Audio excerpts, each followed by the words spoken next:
Muy buenos días, amigos de Alfredo en Directo. Hoy, miércoles 6 de julio del año 2022. Saludos a quienes se dan cita a esta hora y a quienes nos verán en diferido.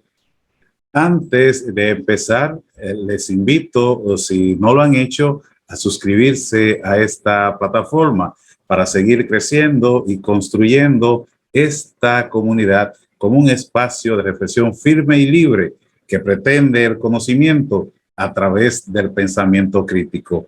También recordarles que pueden seguirnos, si lo desean, en las redes sociales, Twitter, Instagram y Facebook en @Alfredo en Directo y en nuestra cuenta personal, Estratego RD. Miren, amigos, desde el año 2020 a la fecha han ocurrido dos eventos cataclísmicos que han trastocado el orden social, económico y político, con incontables implicaciones en el escenario internacional. Y en ese contexto, República Dominicana ha recibido sus coletazos. Hablamos de la pandemia del COVID-19 y de la guerra en Ucrania, a los que se le han sumado una serie de factores locales o domésticos que han disparado los índices de percepción de inseguridad en República Dominicana. Sin embargo, las autoridades nacionales han fallado a la hora de comunicar a la sociedad la explicación del origen de esta amenaza y por qué se da, toda vez que posee los datos y conoce los elementos que la están ocasionando, lo que fuerza de alguna manera al presidente Luis Abinader a tener que actuar como vocero de su propio gobierno ante la falta de efectividad de algunos funcionarios. Por ello, quiero compartir con ustedes la entrevista que nos hiciera en el día de ayer el periodista Geraldino González para la revista Tele 15 del canal de televisión Digital 15 del grupo de medios Telemicro. Ahí le va. Señoras y señores, gracias por continuar con nosotros en su revista Tele 15. Vamos a hablar hoy un poco de seguridad y de temas internacionales con Alfredo de la Cruz Rijo, que está con nosotros, que es experto en estos temas. Muy buenos días, Alfredo. Gracias, muy buenos días, Geraldino. Bueno, encantado de estar por acá. Usted ha venido en un momento en que tanto el tema de la seguridad como el tema internacional están en el tapete. Pero vamos a comenzar con lo que es de nosotros más, que es el tema de la seguridad. Y que es un tema que indiscutiblemente los últimos informes que se han estado dando dicen que falta mucho por hacer en República Dominicana para poder tener o quitarle a la gente esos síntomas que tiene de sentirse inseguro, de pensar que lo van a atracar, que lo van a asaltar, que lo van a matar. ¿Cómo usted ve la situación? Mira, eso es una pregunta interesante, pero hay un detalle importante. A pesar de la percepción en los últimos tiempos de inseguridad que hay en la población, hay una señal positiva, y debo decirla del principio, y es la designación de nuestro amigo Daniel Pou al frente del Centro de Análisis de Datos. Es una medida buena porque sin estadísticas tú no puedes tener política de seguridad. Y si tú empiezas a poner una persona con capacidad al frente de un centro de tanta importancia, entonces ese es un dato importante. Pues bien, en cuanto a la percepción de inseguridad que tenemos en República Dominicana, que no es exclusiva de República Dominicana, es consustancial a los países de la región y por qué no al mundo, puesto que tenemos un tiempo, a partir de 2020 nos afectó la pandemia del COVID-19 que no se ha ido. con la reapertura económica que se inició, pues nos enfrentamos con los altos costos de los commodities, la materia prima, los fletes, los contenedores. Todo esto disparó la inflación a nivel global. Nosotros no somos la excepción. Y eso, saliendo de la pandemia, pues Rusia invade Ucrania y potencia más esa alza de precios, lo que al aumentar la inflación, al aumentar los precios, y aumentó la inflación en los países, pero el empleo se redujo por las condiciones antes mencionadas, la pandemia y el cierre de las empresas. Todos estos son factores que inciden en la presión sobre la población y que generan inseguridad. Ahora, en el caso dominicano, entendemos que se ha enfocado mal el tema de la inseguridad, puesto que la inseguridad se ha endilgado a veces a factores políticos y se le ha dado una explicación en términos políticos y no en términos de esa realidad que ha golpeado a la sociedad global y especialmente en el caso nuestro a la dominicana. Entonces, entendemos cómo afrontar la seguridad. Bueno, el primer paso es dar la explicación real a la situación de inseguridad que hay en el país, porque si tú me evalúas la inseguridad a partir de la tasa de criminalidad, como se hace en México, en Estados Unidos, en El Salvador, esos números siempre van a ser erráticos. Esto es muy probable que la tasa de homicidios no haya aumentado, porque en países como el nuestro, la inseguridad... Pero la tasa de criminalidad no es solamente homicidio. Sí, pero ¿qué pasa? Acá, cualquier delito es un crimen. Sí, pero acá en nuestro país, el índice de inseguridad te lo genera generalmente delitos menores. Te generan... te roban el celular, te rompen el cristal del carro, te roban el radio, te rompen una puerta. No es la misma inseguridad que te genera los homicidios. Por ejemplo, cuando un joven en Estados Unidos agarra un arma de asalto y te asesina 10, 15 o 20 personas. No es la misma percepción de seguridad. Pero, Alfredo, yo veo algo, y me disculpa que le interrumpa ahí, pero yo veo un error de parte de las autoridades. Hablar de cifras. Porque vivimos en un país donde el tema percepción le ha ganado, tiene un amplio recorrido antes que la realidad. O sea, aquí las autoridades han dejado que la percepción le gane a la realidad. ¿Cómo usted le explica a una gente que el nivel de delincuencia y criminalidad ha bajado cuando en su sector ellos ven a diario un atraco, ven a diario tal cosa, ven a diario tal cosa? O sea, ¿cómo usted se lo explica? ¿Cómo usted le explica eso a la gente que lo puede entender?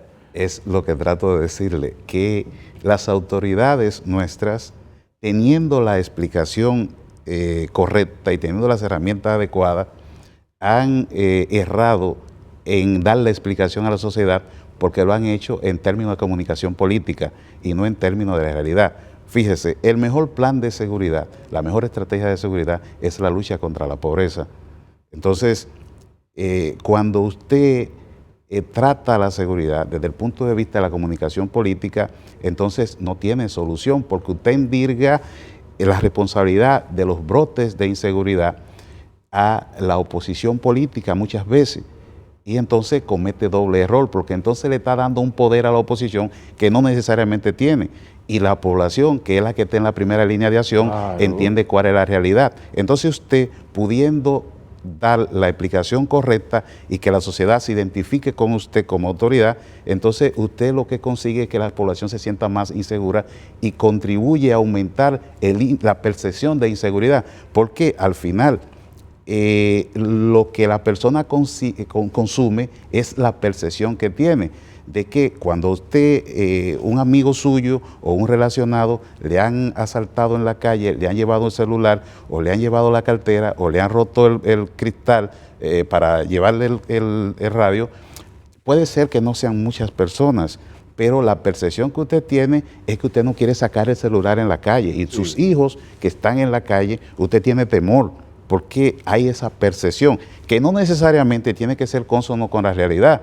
Entonces, si de pronto enviamos de acción, rompemos, saltamos el librito de la seguridad y lo que hacemos es que mandamos los efectivos militares a la calle, seguimos cometiendo más errores, porque entonces al enviar los militares a la calle, usted tiene una medida efectista, pero comete entonces el error de que usted puede policializar a ese militar y puede militarizar al policía. Entonces... Pero yo entiendo que independientemente de lo que pueda hacer el gobierno o lo que haya hecho, los gobiernos, no ha sido solamente sino los gobiernos, se han concentrado en un solo mecanismo, el de la represión.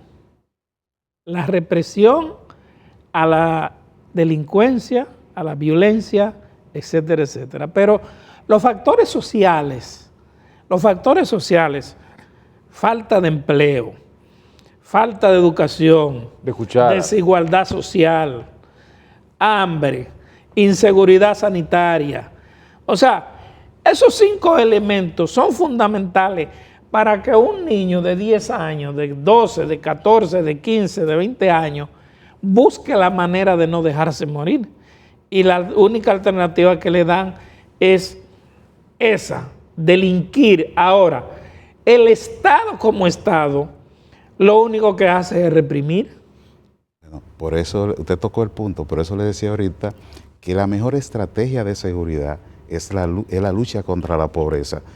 Esto no significa que la criminalidad o los delitos se producen solamente en el sector pobre de la sociedad, pero cuando usted es capaz de dar respuesta a esos sectores vulnerables, usted al menos tiene legitimidad y reduce el intento de buscar soluciones por el lado para el margen de la ley. ¿Cómo te valora las intervenciones puntuales en barrios? Por ejemplo, Cristo Rey, por ejemplo. Mire, lo que pasa es que yo puedo decirle a usted lo siguiente. Como estudioso de los temas de seguridad, puedo decirle que usted no puede abordar, ninguna política pública sin una estrategia, porque como política pública usted tiene que tener una estrategia. Lo primero es que nuestro país debería de tener una estrategia de seguridad nacional, que los elementos dispersos es posible que existan, pero no la tenemos, una estrategia de seguridad nacional escrita. Estructurada, no está estructurada. Entonces, esa estrategia debe parir una serie de estrategias conexas, estrategia de seguridad pública, estrategia de seguridad ciudadana, estrategia de seguridad medioambiental, estrategia de seguridad sanitaria y así sucesivamente. Entonces, partiendo de porque una estrategia con un marco de referencia bastante amplio te da a ti los lineamientos, los programas y los planes para actuar. Entonces, ¿qué es lo que sucede? Cuando tú impactas un barrio sin estar fundamentado en una estrategia, esos son programitas, eso no es una estrategia integral.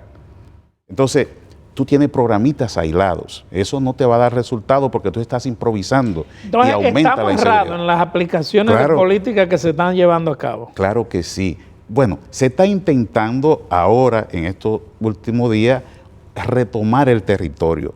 Y tal vez por esto es la implementación de las patrullas mixtas, pero eso no se sostiene en el tiempo porque eso es costoso. Primero, eso es costoso y ya hablé de los vicios que ocasiona. Entonces, si tú me lo explicas en función de una estrategia para recuperar el territorio, yo te lo entiendo, pero eso es puntual, provisional.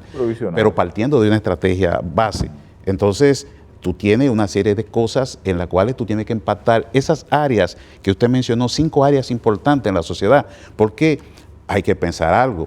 Aquí es muy bueno planificar en el aire acondicionado, pero nos olvidamos del parte de atrás. Tú tienes unos barracones o tú tienes 5 y 6 familias viviendo con un sanitario, no con un inodoro, con una letrina.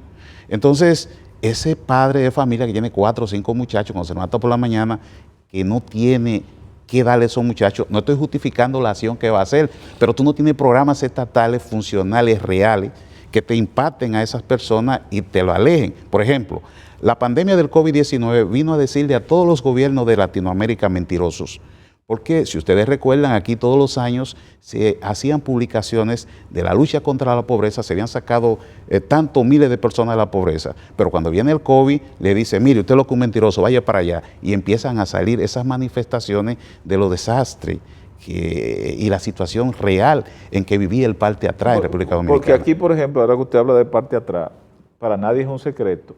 Todo eso es seguridad. Que aquí hay traficantes o vendedores de sustancias alucinógenas que son los que mantienen un callejón. Es un punto importante, escúchame que te interrumpa, porque ese otro detalle.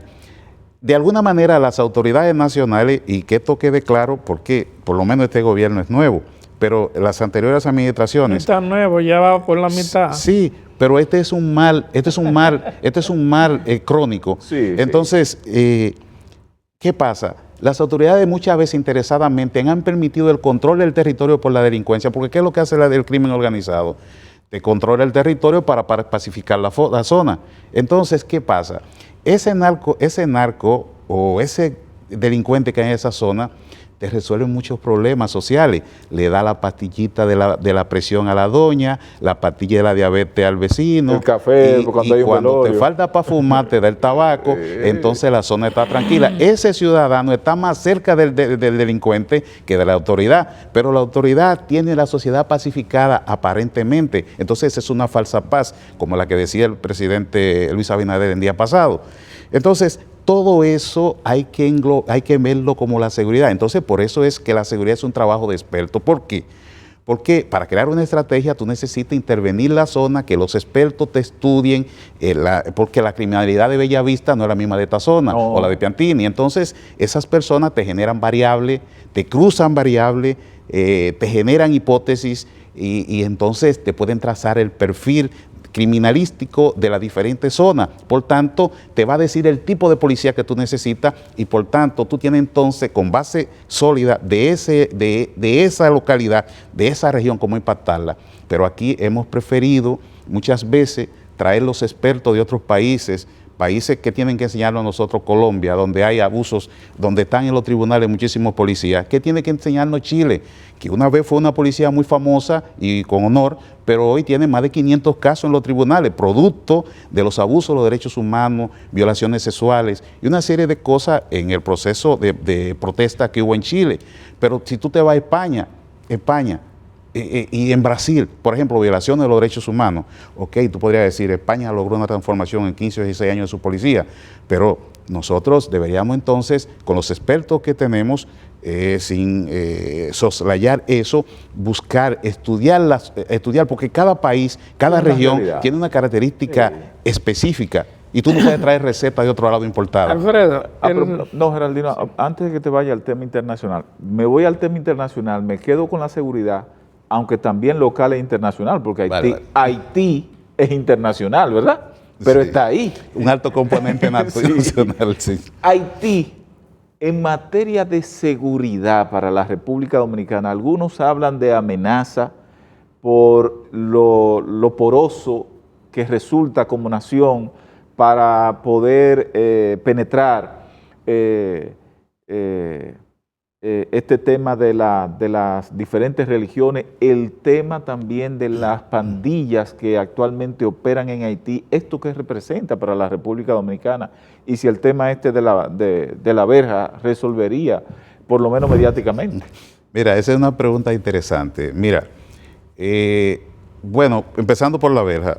Las verjas en ningún país del mundo han resuelto el problema, pero si son parte de una solución integral, sí, porque hay resultados de verja como en Ceuta y Melilla, en España, la verja que separa a los territorios palestinos en el Estado de Israel, incluso la verja que hay en Estados Unidos con México, como parte de una solución integral basada en elementos tecnológicos. Ahora bien, en el caso específicamente de Haití, lo que pasa es que cuando se habla de Haití, mediáticamente se utiliza la invasión de Haití. Haití no es una amenaza militar para la República Dominicana, no la es, en ese apartado no lo es. La amenaza que representa Haití para la República Dominicana podría ubicarse en el ámbito de la seguridad identitaria y en el ámbito de la seguridad sanitaria. ¿Por qué, Alfredo, tú dices eso? Bueno, en Haití existen enfermedades que se erradicaron en este hemisferio el siglo pasado. Y nosotros que tenemos una lista de erradicación de enfermedades que hace años, décadas aquí no existen, pues tenemos esa amenaza de que esas enfermedades pues puedan puedan llegar acá con el acceso no controlado de indocumentados por la frontera. Ese es un problema, una amenaza en el ámbito de la seguridad sanitaria, de la seguridad nacional. Entonces, en el ámbito identitario, tú tienes que parturientas de esa nacionalidad alumbrando acá sin un control, pues al final tú tienes que, si una gran parte, más de un 25% de los nuevos partos son de extranjeros y de nacionalidad haitiana, tú tendrás en 15 o 20 años un problema identitario. Entonces tú tienes una amenaza en el ámbito de la seguridad identitaria y la seguridad nacional.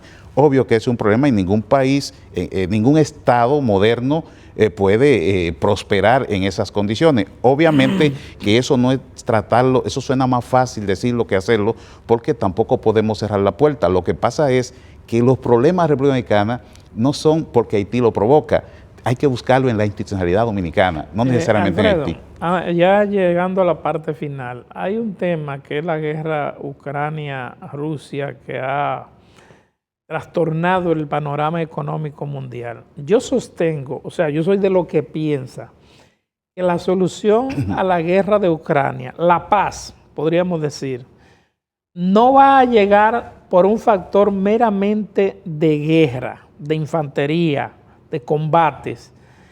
Yo pienso que lo que está acelerando una posible paz es el factor económico. Bueno, mira, es un tema interesante. Obviamente, la guerra en Ucrania por la invasión de Rusia no tiene solución militar, porque, en primer lugar, Rusia no puede perder esa guerra, pero en segundo lugar, Occidente no puede permitir que Rusia gane esa guerra, porque no es la guerra de Ucrania contra Rusia, no, es la guerra de Occidente contra Rusia. Sí. Entonces, esta guerra viene a mostrar que el orden internacional actual no funciona. Por tanto, de este evento debería de salir los elementos para dar inicio a un nuevo orden mundial más cónsono con la realidad, porque este orden que tenemos hoy es resultado de la Segunda Guerra Mundial. O sea, no es real, porque incluso los miembros que están hoy sentados en el Consejo de Seguridad de Naciones Unidas no son lo más definitorio del planeta. Hoy hay otras potencias económicas que tienen influencia más que algunas de esas potencias que están ahí. O usted me va a decir, por ejemplo, que Alemania tiene más impacto global que Francia tiene más impacto global que Alemania. No, sin embargo, Francia tiene un sillón en el Consejo de Seguridad de Naciones Unidas.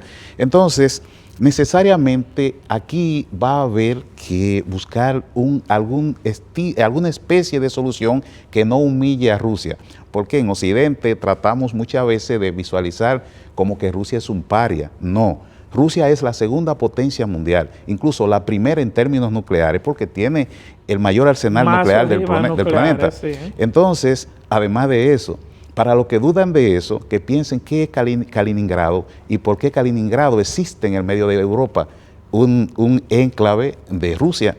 Entonces, si fueran tan disparatosos, tan paria, ¿por qué son así? ¿Y por qué esta guerra de Rusia y Ucrania ha disparado todos los precios en el mercado internacional? Rusia y Ucrania representan cerca del 25% en el mercado internacional de granos. No es cualquier cosa. Rusia es uno de los 3 principales productores de energéticos del mundo. Por tanto, tú no puedes soslayarla. Entonces, y económicamente tiene una de las mayores reservas de oro. Bueno, en términos económicos es un país que su economía es equivalente a la de Italia o a la de Brasil. Pero las implicaciones en la economía global por ser una potencia energética y militar son mucho más amplias. Entonces, necesariamente la solución, aunque parezca contradictorio, a este problema pasará por no humillar a Rusia, porque mientras no se busque un bajadero que le permita salir airosa. El bajadero es económico. la presión económica. Alfredo de la Cruz Rijo, analista internacional y de seguridad. Muchísimas gracias por estar con nosotros. Ha sido un placer para mí. Señoras y señores, nos vemos mañana, si Dios lo permite.